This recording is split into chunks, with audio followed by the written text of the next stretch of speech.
from where I sit, I have to use a lot of discretion. And I'm also human. When I'm under threat, I have to self-preserve. The controller of budget, Margaret Nyakang'o, has been arrested in Mombasa following a complaint that was made against her in 2016 together with 10 others. Nyakang'o was arrested at an event in Mombasa and she is set to face several charges leveled against her.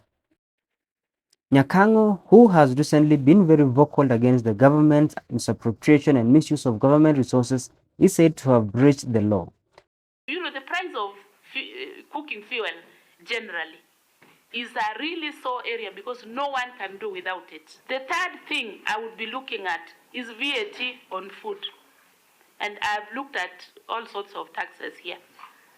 VAT on food. Now, when we introduce VAT on unga, a staple food, then you know the very lowly are going to suffer. Indeed, we know that we are in a cash crunch. But this cash crunch ni ile ya kujitakia, because like I told you before, we have been borrowing and partying with borrowed money. That is why we are where we are.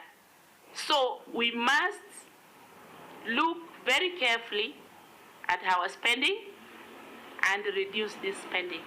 Some of the charges that she is facing include conspiracy to defraud contrary to Section 17 of the Penal Code and operating a cycle without a license. The Office of Director of Public Prosecution approved the charges against her on November 30th.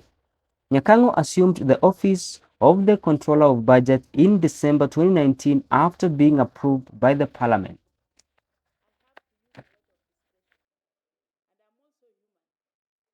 When I'm under threat, I have to self-preserve.